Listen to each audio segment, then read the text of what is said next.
for the 11:45. Never mind the 11:45. It must be late again. Tommy, come on. It's always held up.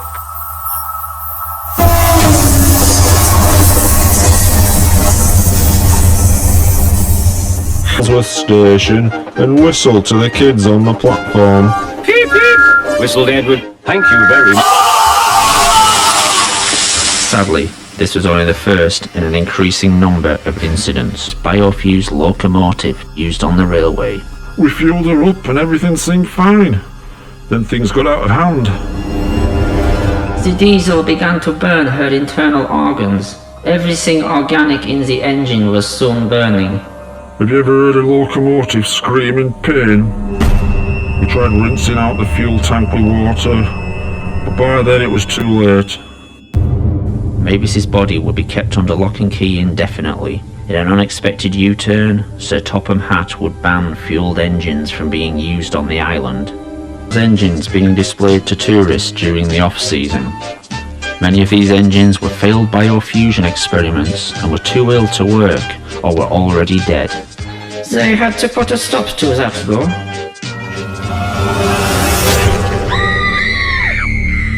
With all accidents happening, everyone started asking the same thing.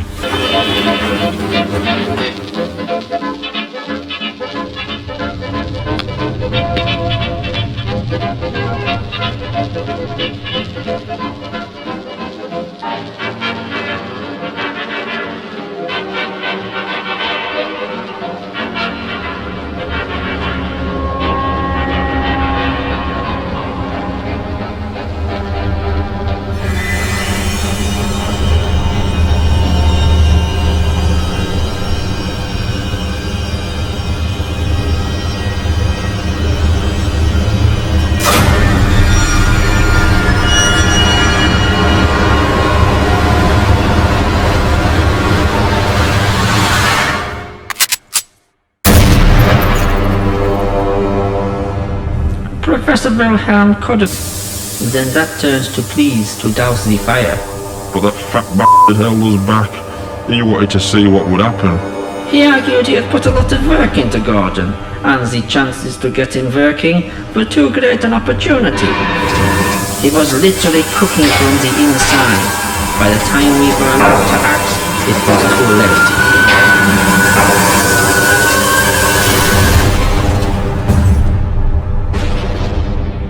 I wasn't as near to him as some of them. I thought the risk was worth it. Fueling Harold was a nervous experience. Would he have the same reaction Mavis had?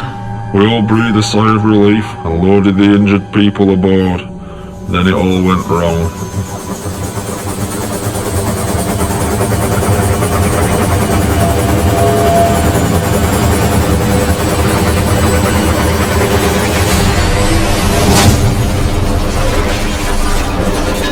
Harold's engine had worked fine, but what no one realized was most of Harold's lower extremities were permanently fused to his propeller system, material, as well as engine parts. You'll feel a different engine and won't need special coal anymore. With those few words, he'd sentence Henry to death. Won't that be nice? Yes, sir, said Henry doubtfully. Everyone knew he wouldn't see him again, and everything was sewn up nice and neat for that fat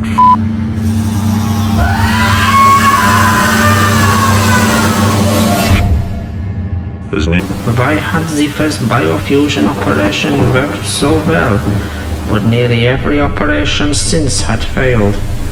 Sadly, Thomas found the reasons inside.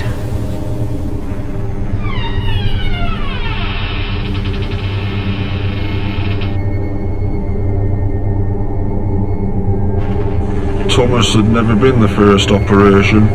He hadn't even been second. What shed number 17 contained was evidence of several attempts to create a tank engine with Thomas's DNA. These had been early tests made by people with no experience of an experiment on this scale.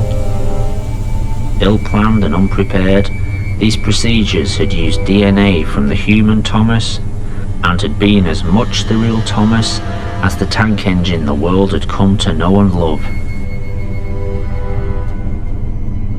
To us, Thomas the Tank Engine had been the Thomas we all knew as a boy. Part of the family the whole island's population had known and respected since Wilhelm first arrived. In actuality, this tank engine was no more the real Thomas than all the failed creations made over the 12 months before.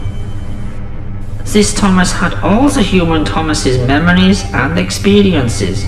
He had learned what Thomas had learned, known who Thomas had known, but so had all the previous failures.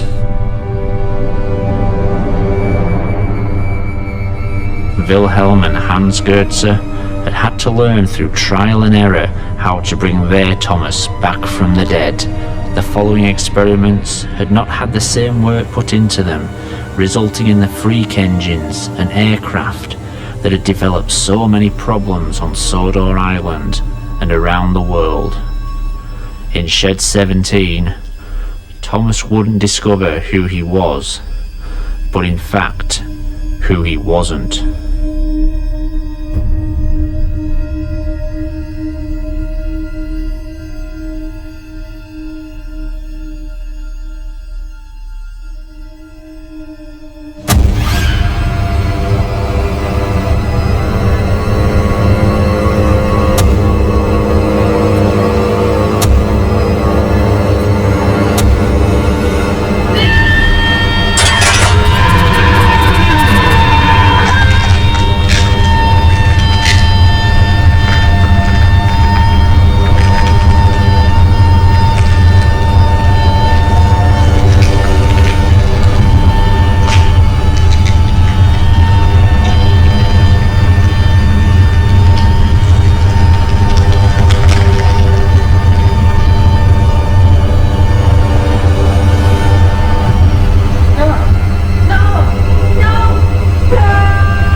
He was only one of many clones.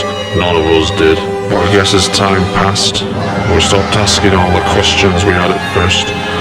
We were just glad our friend was back with us. He could work for us. He became our servant in a way.